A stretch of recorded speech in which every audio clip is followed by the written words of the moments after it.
Hey guys, life has been busy so I haven't been able to sit down and edit a full video. Now that I'm back, I decided to show you one of the most interesting gameplays I've had in a while. In this one, I will be playing Alice in a solo queue mythic gameplay. Instead of building the usual items, I've discovered a more efficient way to play her, which is building her semi-tank. The reason we can't go with the full tank build with just enchanted talisman like the other mage tank in this game is that she needs a high amount of max mana, just like Sicilian, but Esmeralda on the other hand doesn't, but only needs mana regeneration. I've been experimenting a tanky build on her because I believe she is capable of being a real mage tank, which you will be able to see in a bit. Everyone has only been using the mage build on her, despite having only just a little bit more damage. I don't think it is a safe playstyle, especially in the current tank meta. A tank build is good because it allows you to sustain a lot more longer compared to building mage items to add up your heal. In case you didn't know, the scaling of a healing pass is extremely low, which is only about 20% magic scaling. In other words, having 400 magic power only adds up another 80 points of heal, which is actually really little. However, due to the low tankiness, regenerating that amount of HP actually isn't really worth it, as you will get bursted almost instantly. On the other hand, when you have more HP, you deal more damage from your items, and you also have more rooms for you to heal before you get killed. After seeing they pick Layla so early, I thought it would be an easy game, but turns out she's the one who is going to carry her allies later on. Just by looking at the composition, we definitely have the upper hand if Odette or Kagura decides to lane against me. However, this game won't be that easy. As funny as it may sound, this roamer Odette is going to be a pain in our butt. I thought our Gator wasn't really experienced judging from his number of matches, so I thought we needed a tank side laner, whom at the same time can be played extremely aggressively.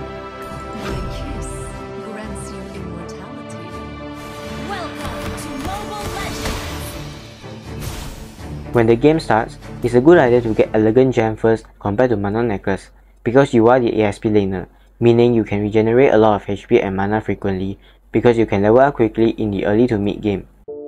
Like I said before, if I am going to lane against Kagura or Odette, it will be easier. However, I am facing another durable tank, which is Hylos. I need to be careful to not get trapped in his second steal, because the longer I stay inside, the more damage he deals.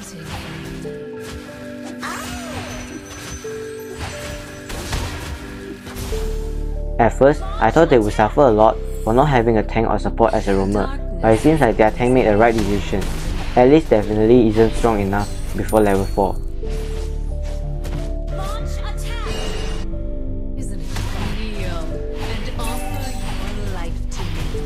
I just got Elegant Gem, and I'm almost level 3. There's no need to recall yet because I can easily gain back a lot of HP in a while.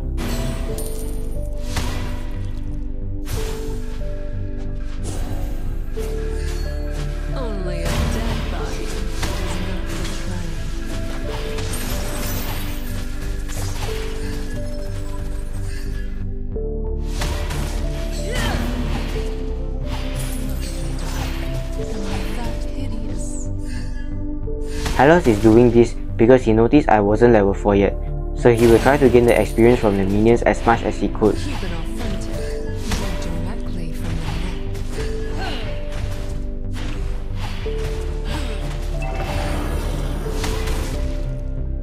I will drain every drop of blood from your body. Although he is really low, I still don't have the damage to guarantee killing him. I could not go in because he could easily stun me with his burst and then let the turret do the killing job. But since he won't dare to come out as well, let's not waste time and gain some free gold from the turret shield. 120 gold, that's pretty nice. Now that he finally recalled, let's clear the wave ASAP so the turret will kill the minions before he reaches here. After clearing the bottom wave, it is a good idea to rotate to the mid lane to gain more passive ops from the new 4 minion waves.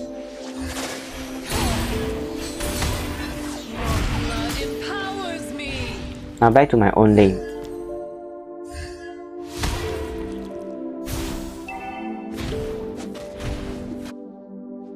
A quick tip about map awareness. When playing as a jungler and your teammate is in position to kill someone who is overextending, such as this Hylos, leave the creep and join the fight. Killing a hero also gives you gold and experience, and it allows your allies to win the lane more easily, which is better in the long run. I lost literally passed by Julian, and he's still so obsessed with killing the small creep. Even now when the two of us are already fighting, he still seems to be debating whether to leave the creep or join the fight. Now that their roamer is here, it's already too late. He should have abandoned the creep earlier.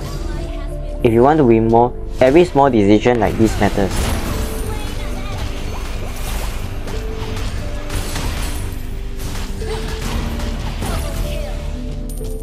In case you didn't notice, I backed off the moment I saw Odette on her way bot. She has vengeance along with a huge amount of shield from her ult. There's no way we can win the fight easily. Sometimes, you gotta use your inexperienced teammates as baits. I use Julian to waste their skills, so I can kill them both later on as both of their skills are already on cooldown.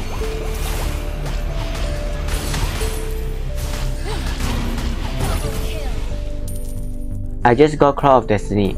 By the way, let me explain why I get each of the items in my build in particular now. I always buy Thunder Belt and Twilight Armor because Alice's passive makes her have a loss of HP in the late game, and these two are what you need to deal more damage based on your HP. As to why I got Claw of Destiny, it is because it offers a juicy amount of HP and mana, which is extremely important for items like Twilight Armor and Thunder Belt to deal even more damage. In the late game, I would normally sell Demon Shoes to get Dominance Eyes for its extra mana and utility. As mentioned before, Alice needs higher max mana more than mana regeneration, so I can't just purely rely on Enchanted Talisman and build her full tank like Esmer as I've mentioned before. I've experimented all kinds of builds. Building more mana instead of mana regeneration is way more efficient when playing Alice just like Sicilian. If I have to spend a slot for Enchanted Talisman, I'm going to lose a lot of HP and damage. Oracle is situational. I rely on my passive because it has a similar passive as Oracle's. Most of the time, I will get Glowing Wand in the late game for more damage. In case you didn't know, this item got buffed in the latest update.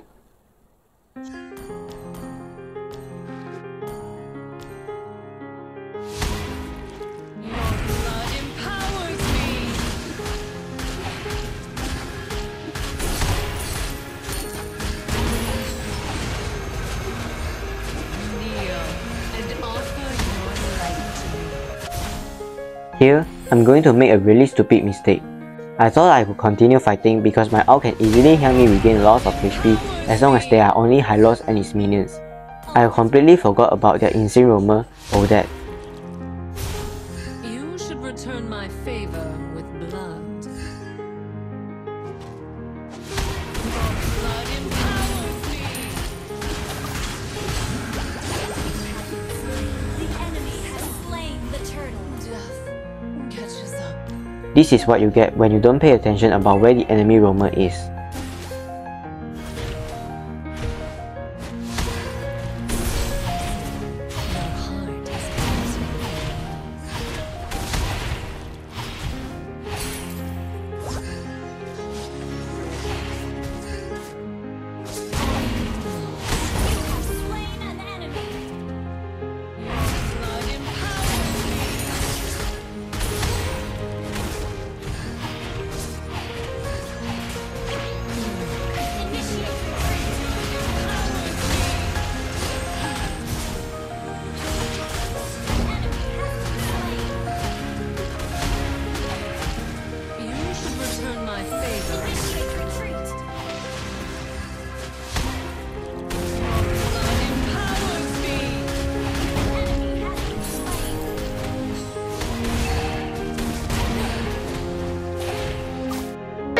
It was at this moment that he knew.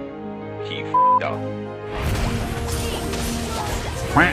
Oof, if only Gatokacha was ready to cancel her ult earlier, I wouldn't have died. But anyway, it was still worth the trade because they lost their core and a side laner in the fight.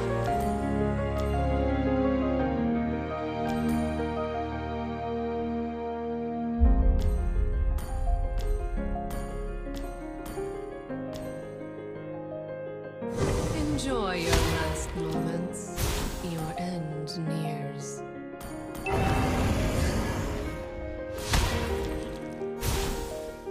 Request backup. Your blood empowers me. Bye, have a great time. Honestly, I felt Odette was the biggest threat in their team. She's such a pain when her ult and vengeance are activated at the same time. This makes me want to try Vengeance or Dead out in the future. Nice out by Gatot.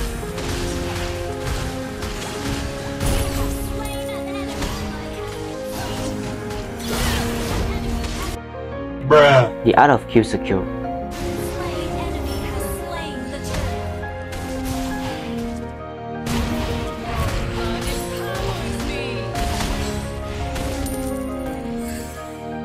Although Hylos has a similar skill to Alice's, he deals way lesser damage because my early game build is somehow still a magic build.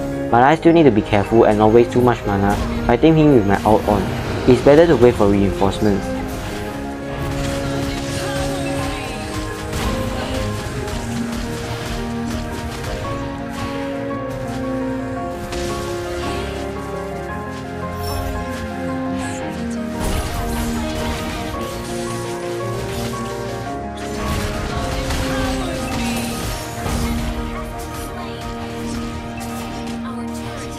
Although I did mention about max mana being important, you still need mana regeneration, which is why I'm getting Magic Blade now. In most cases, your mana could be more than enough in late game when you have 12 COD stacks and got all the items I suggested. It's past 10 minutes, and we still haven't got their middle turret. I need to destroy it ASAP.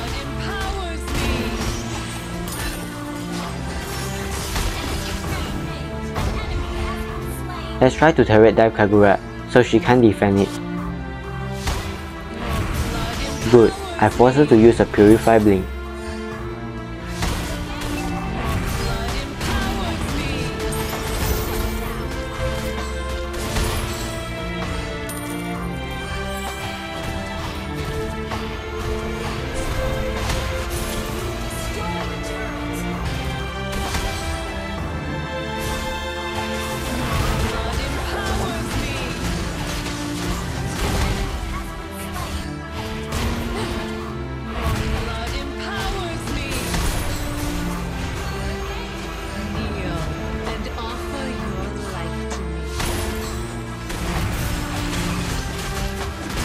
Winter Truncheon is a must for Alice.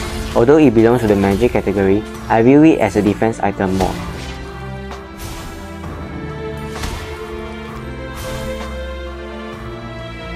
Look at the amount of HP I had, even though it is a hybrid build. I still have the highest HP in the entire team, thanks to Cloud of Destiny and Alice's passive. With that being said, Alice with the damage from Twilight Armor and Thunderbelt is a force to be reckoned with. Check this one out if you are not entertained.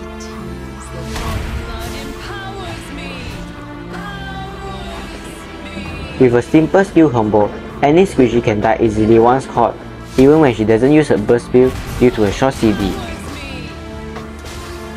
Layla indeed hurts a lot in the late game, but I'm not too worried because of my tank build. Even if I die in the process, I definitely can live long enough to bring her down with me as well.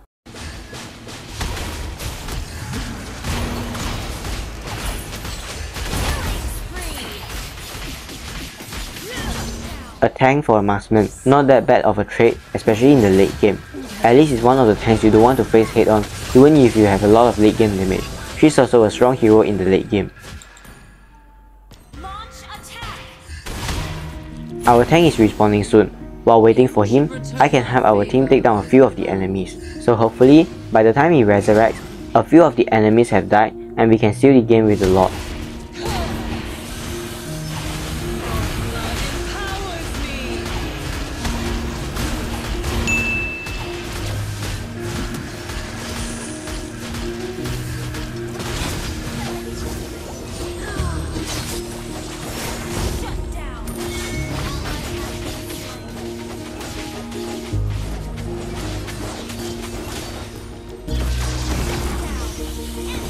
We definitely could have won the fight if he came here right after respawning.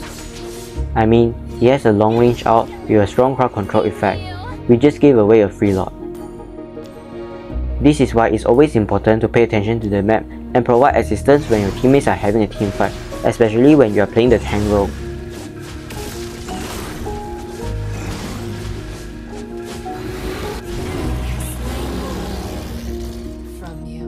In case you're wondering, Gatokacha is still trying to solo push the bottom lane.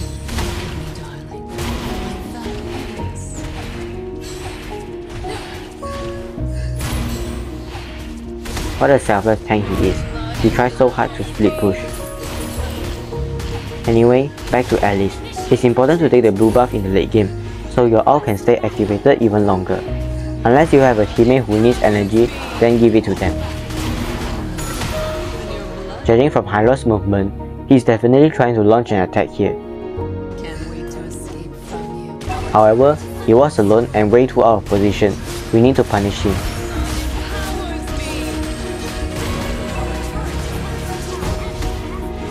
Maybe he learned something from Gatokacha, who tried to 1v fight.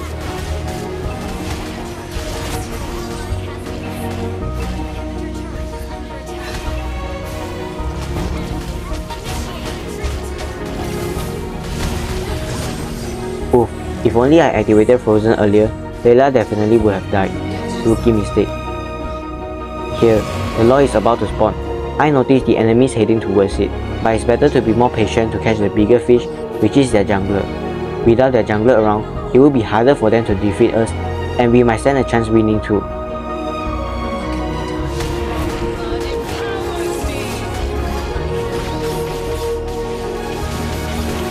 This is not the early game anymore, which means Julian can no longer be too broken. He should have just retreated with me after killing Haya.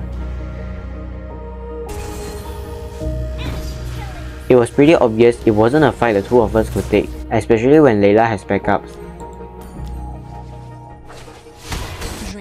Fortunately, even after that fight, no one dared to take the Lord because both junglers had died.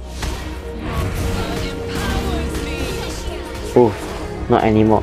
They will surely try to take it after our main damage output died.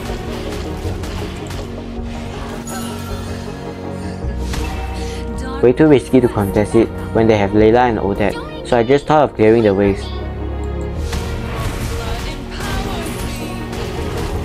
Well, I guess sometimes we have to be brave and not play like a coward.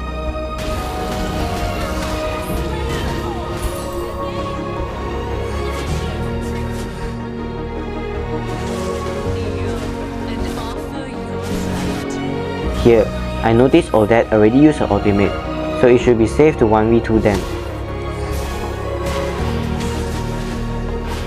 Both of them activated Vengeance, but since my damage comes from various sources, which is Hero's damage, Twilight Armor, Glowing Wand and Thunderbelt, it should be easier to kill at least one of them.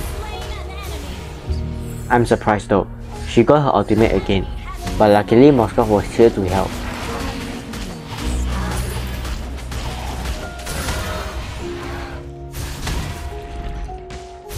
Pay attention to the minimap. You can see that Moskov is alone at the bot lane. This is one of the most unwanted cases to happen in the late game.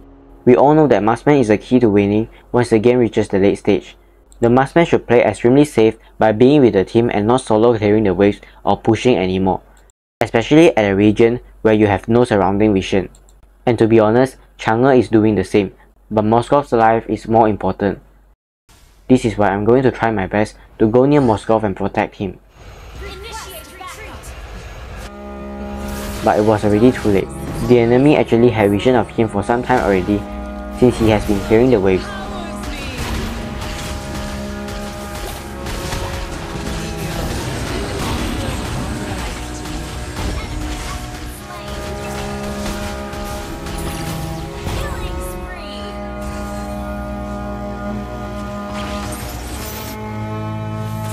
He knew that too, but he still did it.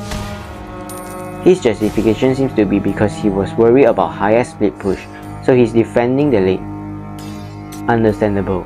What a selfless player. We needed the Lord to end the game. As a secondary tank, it's important to secure the perimeter as well.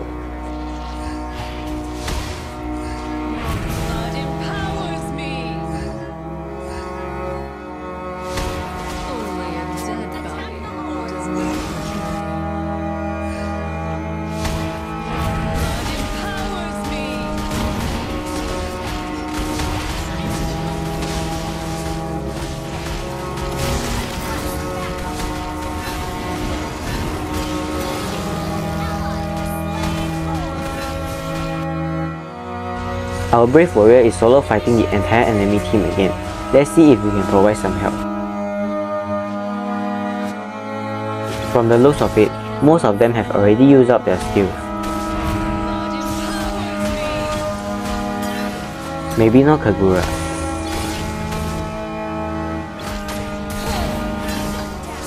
Oof, rookie mistake. Even your blood can't wait to escape from you. Oh, that is around. We should try to reset the lord.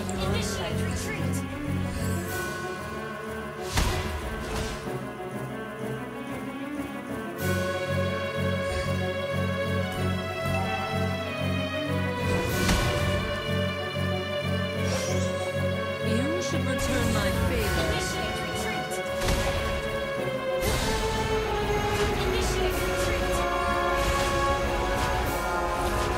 I did provide vision of Hylos, right? I genuinely thought Julian saw him.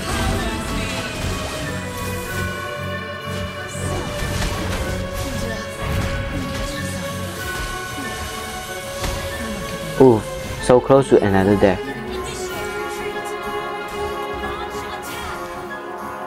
I will be casting my skill 1 towards the bushes often in order to know if there are enemies hiding in it. Darkness is closing in on the Empire. Blood empowers me!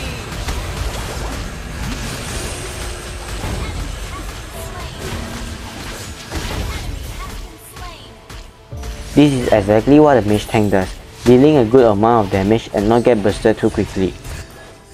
Which is why I like this playstyle so much. Only a dead body does not. In a team fight, we managed to kill 2 of them, and since it's already past 30 minutes, it will take a long time for them to respawn, so I guess this is it.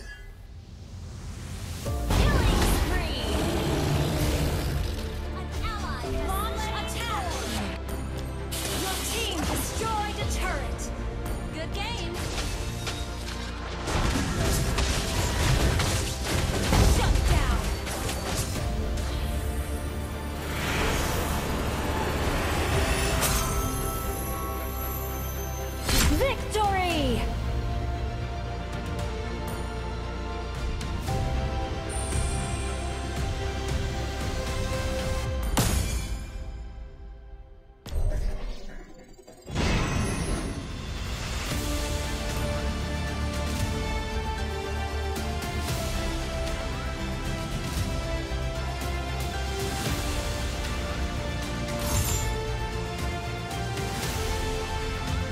I dealt the highest amount of damage and tanked the second highest damage. Only with this kind of build, Alex can achieve such a result in the current meta. I hope you learned something new in this video, and sorry for not updating for a long time. Life has been a little busy recently, but I hope you enjoyed the video, and if you did, consider leaving a like and subscribing. See you in my next video. Bye.